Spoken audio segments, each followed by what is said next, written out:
Hello दोस्तों, मैं Alok Kumar Kushwaha LLM विद्यार्थी पंजाब केंद्रीय विश्वविद्यालय आज आपके समकक्ष कंज्यूमर प्रोटेक्शन एक्ट 2019 के बारे में कुछ बातें शेयर करना चाहता हूँ।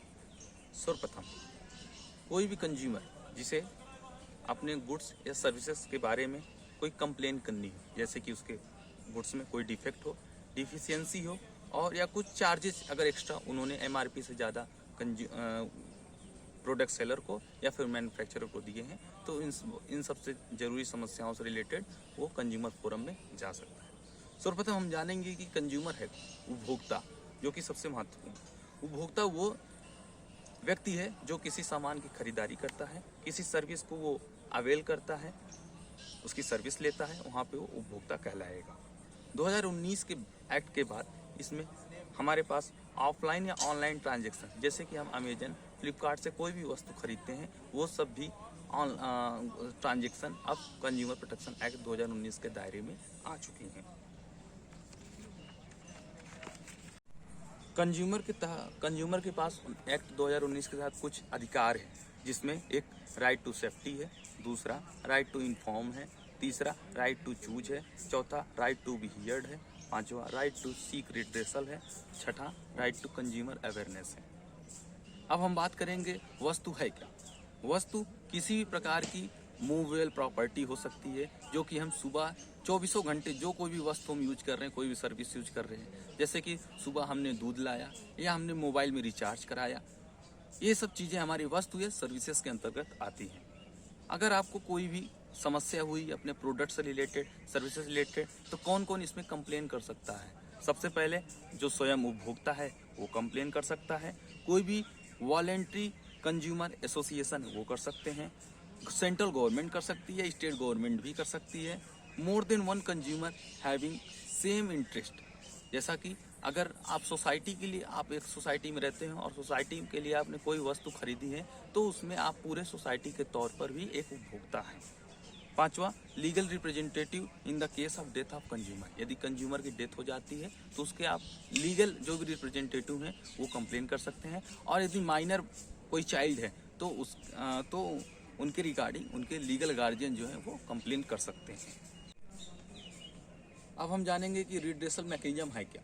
सर्वप्रथम, डिस्ट्रिक्ट फोरम में आपके पास 50 लाख तक अगर आपकी वैल्यू, आपके अगर वस्तु की वैल्यू है, तो आप सर्वप्रथम डिस्ट्रिक्ट फोरम में अप्लाई करेंगे कंप्लेंट को। अगर आपकी वस्तु की वैल्यू 50 लाख से 2 करोड़ के बीच की है, तो आप स्टेट फोरम में जाएंगे, और बाकी अगर आप 2 करोड़ से ऊपर है तो आप नेशनल कमीशन में जाएंगे आप। ओके, कंप्लेंट दर्ज कैसे होगी? सर्वप्रथम कंज्यूमर को डिस्ट्रिक्ट फोरम में, जहाँ पे उसकी जुडिक्शन हो, लोकल जुडिक्शन हो, वहाँ पे कर सकता है, जहाँ वो खुद निवास कर रहा हो, जहाँ पे कॉज ऑफ एक्शन जायज हुआ हो, या फिर जहाँ पे अपोजिट पार्टी निवास करती हो या उसका बिजनेस प्लेस हो। इन तीनों जगह पे वो के तहत वो कंप्लेंट फाइल कर सकता है उस जगह को। अब हम बताएंगे कि मिसलीडिंग एडवर्टाइजमेंट है क्या, जिसके तहत आपको आपके अधिकारों का हनन होगा। सर्वप्रथम, अगर आपको ये लगता हो कि आपको प्रोडक्ट या सर्विस में कोई फॉल्स डिस्क्रिप्शन दिया गया हो जो कि उस प्रोडक्ट से रिलेटेड नहीं है। दूसरा, कोई भी आपको फॉल्स गारंटी दे दी जाती है, मसलन जैसे कि उस वस्तु की गारंटी 6 महीने है, लेकिन वो आपको बता दी जाती 9 महीने, या कम कर दी जाती है उससे रिलेटेड, या कोई अगर उसमें एक्सप्रेस या इम्प्लाइड इम्प्लीकेशन हो, रिप्रेजेंटेशन हो जिसको आपसे छिपाया जा रहा हो, या फिर जानबूझकर आपसे कोई बातें कंसील की गई उस वस्तु से रिलेटेड या उस सर्विस से रिलेटेड। आप मिसलीडिंग एडवर्टाइजमेंट में किसके खिलाफ कंप्लेन कर सकते हैं? पहला, मैन्युफैक्चरर, दूसरा एडवर्टाइजिंग एजेंसी, तीसरा कोई सेलिब्रिटी हो जो कि उसको ब्रांड एम्बेसडर हो उस वस्तु के, चौथा पब्लिशर, etc। इन सब के खिलाफ आप कंज्यूमर कमीशन में जा सकते हैं। इस एक्ट के तहत एक नई अथॉरिटी बनाई है, CCPA। जैसा कि हम जानते हैं कि कंपटीशन एक्ट 2002 के तहत एक कंपटीशन कमीशन बना हुआ है, जो कि देश भर में सभी वस्तुओं की, सर्विसेज के प्रतिस्पर्धात्मक वैल्यू को देखता है, उसको उस पर काम करता है। उसी हिसाब से सेंट्रल गवर्नमेंट ने सेंट्रल कंज्यूमर प्रोटेक्शन अथॉरिटी बनाई है, जिसका काम होगा मैकेनिज्म कमीशन के तहत के तर्ज पर सेंट्रल गवर्नमेंट ने central consumer protection act authority बनाया है 2019 एक्ट के तहत, जिसके साथ इसका काम होगा अनफेयर ट्रेड प्रैक्टिस को रोकना, कंज्यूमर के राइट्स के वायलेशन से रिलेटेड कोई भी बातें होंगी उनको ध्यान में देना, मिसलीडिंग एडवर्टाइजमेंट को रोकना, साथ ही साथ कंज्यूमर उनके कंज्यूमर के राइट को प्रमोट करना, प्रोटेक्ट करना और इन्फोर्स करना। प्रोडक्ट सेलर कौन है? प्रोडक्ट सेलर वो व्यक्ति हैं जो इंपोर्ट करते हैं, सेल्स करते हैं, डिस्ट्रीब्यूट करते हैं, लीज करते हैं, इंस्टॉल करते हैं, प्रिपेयर करते हैं, पैकेजेस करते हैं, लेबल लगाते हैं, मार्केटिंग करते हैं, रिपेयर करते हैं, मेंटेनेंस करते हैं और साथ ही साथ मैन्युफैक्चरर भी प्रोडक्ट सेलर की कैटेगरी में आते हैं, साथ ही साथ सर्विस प्रोवाइडर भी कैटेगरी में आते हैं। कंज्यूमर को ऑफलाइन मोड में दाखिल कर सकता है, साथ ही साथ ऑनलाइन मोड में भी दर्ज कर सकता है, जिसका वेबसाइट का नाम है eDakhil.nic.in।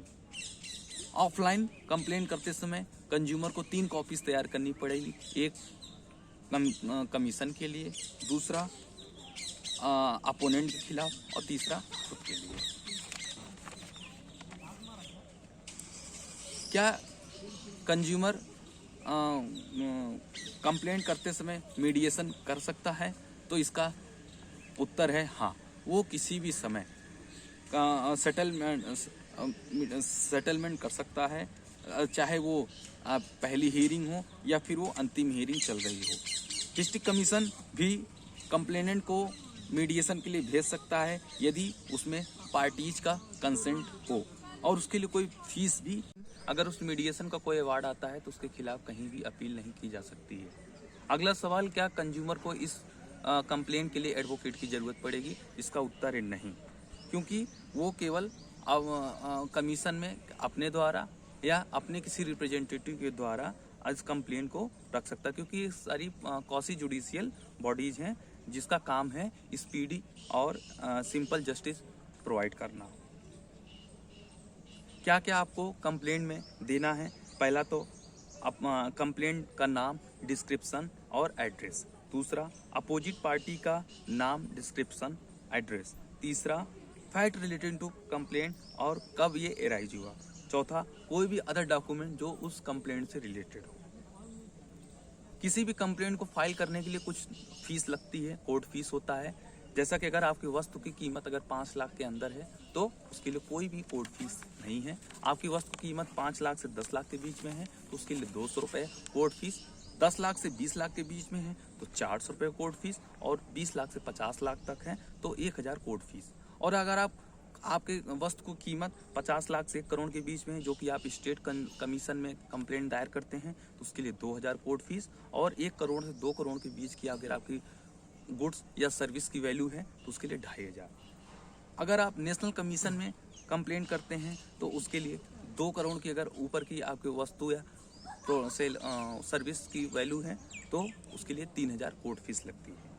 अगर आप स्टेट कमीशन में या नेशनल कमीशन में डिस्ट्रिक्ट कमीशन के खिलाफ या फिर स्टेट कमीशन के खिलाफ अगर आप अपील करते हैं तो आपको जो भी अवार्ड राशि है उसका 50% कोर्ट फीस वहाँ पे आपके लिए जमा करानी होगी।